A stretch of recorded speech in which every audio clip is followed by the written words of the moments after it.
Pozdrav svima, dobrodošli na moj kanal i u moj novi video u kojem ću s vama podijeliti ljetno uređenje svojeg doma inspirirano morskim plavetnilom, nautičkim elementima i naravno lavandom, pri čemu sam većinu ukrasa sama izradila, a usput vam donosim i ideju za dekoraciju svog ljetnog stola, pa svakako nastavite gledati ako su vas zainteresirale uvodne scene i ne zaboravite kliknuti palac gore, podijeliti video i javiti mi se u komentarima. Naravno, ako ste novi na kanalu, pozivam vas da se pretplatite za više mojih videa i sad možemo krenuti. Kako za ovu temu nisam imala nikakvih dekoracija, morala sam ih napraviti sama.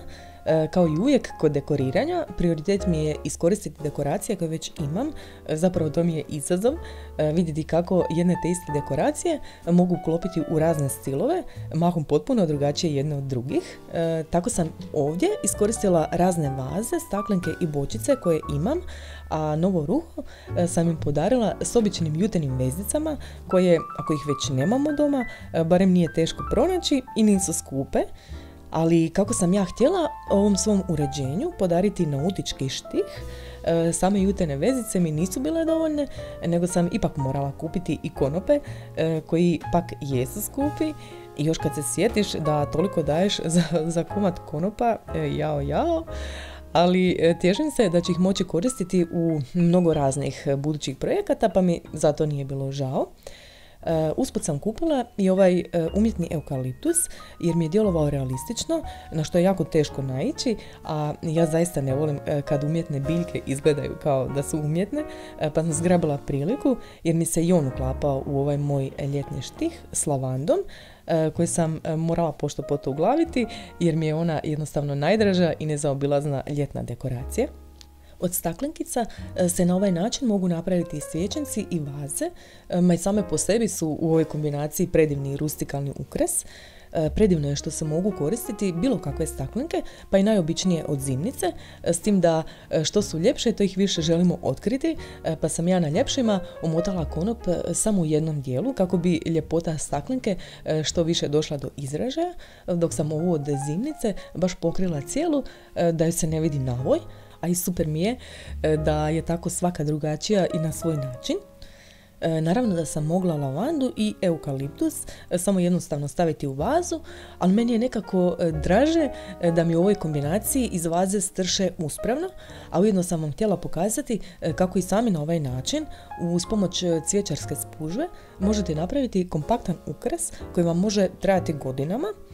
Bitno je samo kod ove kombinacije paziti da se jutom prekrije dio spužvice, da se ne vidi, a usput pazite da se kod rezanja spužvice održite što plići komad, jer će vam to biti dovoljno za držanje laganih suhih biljaka, a nećete trebati prekrivati preveliku površinu staklenke. Za princip umotavanja s jutenim vezicama si možete pomoći s vrućim ljepilom, ali čak vam i nije nužno jer vidite kako se može zaglaviti da se ne pomiče i bez njega. U jutu sam umotala i razne svijeće jer bi ovakve same bile premonotone, a nije mi bilo prenakićeno, što je meni najvažniji uvjet kod dekoracije. Budući da su debele svijeće ledice, mogu ih slobodno koristiti bez brige da će se zapaliti, dok prave naravno neću koristiti dok imaju ovaj zapaljivi dio. Od dijela debljeg konopa sam odlučila napraviti vrlo jednostavan vijenac koji može biti za ulazna vrata, ali se može objesiti bilo gdje na zid, kao što sam ja planirala. Od kartona se napravi baza veličine koju želite i potom vrućim ljepilom namotavate konop dok mu ne pokrije cijelu površinu baze. Možete naravno konop lijepiti u 2 sloja što će vijencu dodati dimenziju, ali ne bi vjerovali koliko konopa treba za namotati bilo što, tako da će iz ekonomičnih razloga biti dovoljna i jedna dimenzija.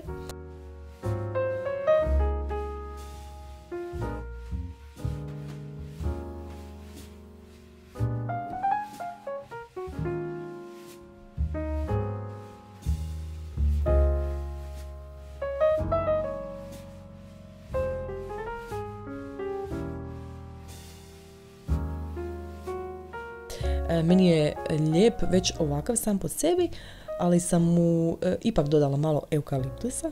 Već mi je i ova umjetna lavanda bila previše jer mi je djelovala preumjetno. Za blagovolnički stol sam odlučila napraviti aranžman od hortenzija koji su sad na ljeto isto u ovoj predivnoj plavoj boji koja mi se savršeno uklapala u moj morski izričaj.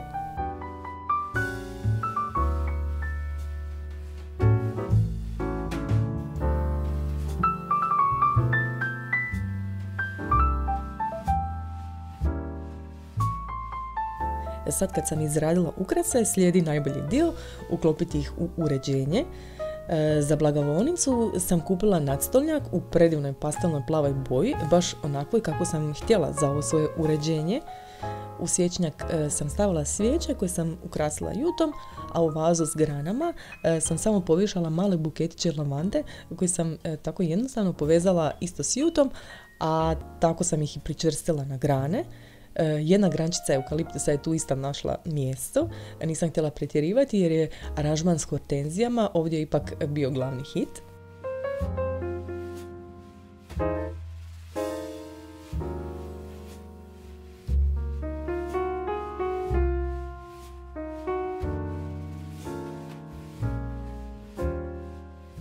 U nijansi plavetnila sam kupila i jastučnice, isprintala sam naravno i fotografije s morsko-nautičkim elementima, a pokušala sam potražiti među svojim starim dekoracijama što bi mi se još moglo uklopiti i tu pronašla kameni cvijećnjak koji mi je poklonila prijateljica, a ja sam znala da će kad tad on pronaći svoje mjesto među dekorom. Isto kao još nekoliko detalja koji su mi se sad savršeno uklapali, male umjetne mediteranske biljke i stakleni cvijećnjak koji se može prilagoditi po želji, što je meni baš trebalo da iskoristim preostali konop. Dalje je bilo jednostavno, na kaminu sam samo poredala dekoracije, nešto na gredu, nešto u fenjer, a sjetila sam se i košare u kojoj sam i prošle godine stavila buket lavande koji sam sačuvala, pa je i ove godine izgledala netaknuto i mogla sam i najnormalnije koristiti za istu svrhu, samo što sam sad dodala preostali eukaliptus koji je bio baš ono što mi je u ovom aranžmanu nedostajalo.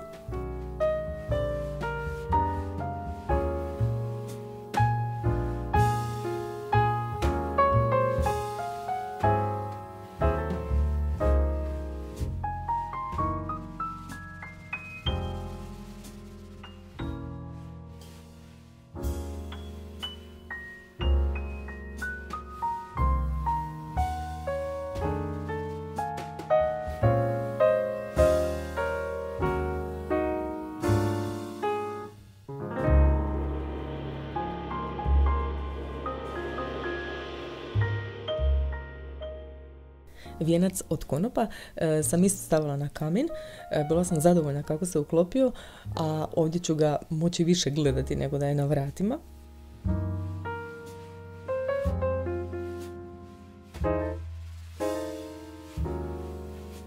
Za ovaj okvir sam odabrala jedan nautički motiv koji me svaki put odvuče u mislima tamo negdje na pučinu, daleko od kontinenta i svakodnevnih obaveza.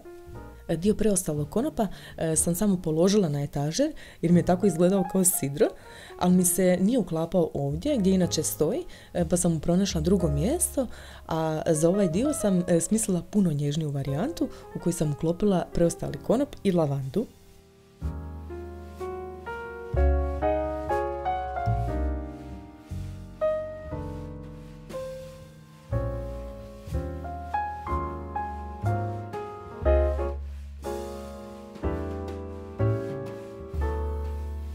Od vaze sam prvo mislila napraviti svječnjak, ali sam shvatila da bi mi nedostajalo dekoracija za police, pa sam samo ostavila konop kojemu sam čvorovima dala malo više volumena.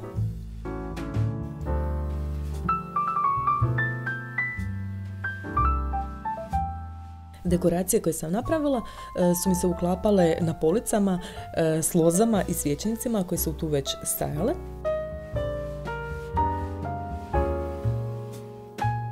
Za odabir preostalih fotografija sam imala asistenta, pa smo zajedničkim snagama odabrale ovih nekoliko karakterističnih elemenata, pogled na koje isto odvlače u neku drugu dimenziju. Hvala Iva. Odlično su mi se ovdje uklopili i srebrni fenjeri, ali vazice koje sam izradila nisu mogle stati u jedan od njih, pa sam brzinski po istom principu izradila još jednu malenu vazicu od čašice za rakiju i iskombinirala preostale ukrase u fenjere.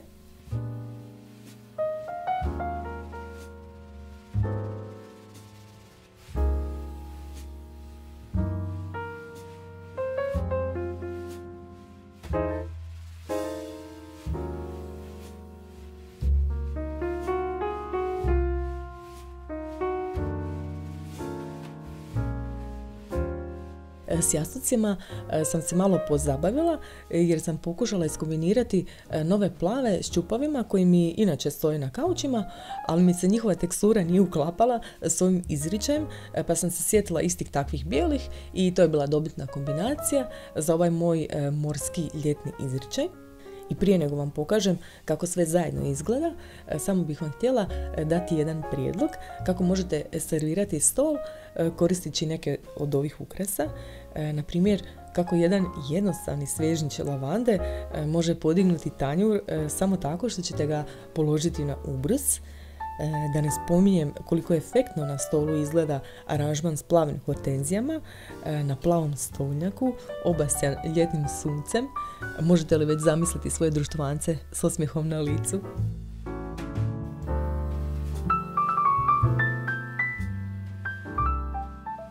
I pogledajmo još kako sve izgleda zajedno. Ja sam jako zadovoljna, dobila sam što sam htjela, da moj dom odiše ljetom, bojama mora i lavande, scenama koje će me podsjećati na sve ono lijepo što ljeto nosi, pa makar negdje daleko. I time smo došli do kraja još jednog videa. Hvala vam što ste ga pogledali, hvala vam na javljanju i svim vašim toplim riječima, a ja vas do sljedećeg videa puno pozdravljam. Bog!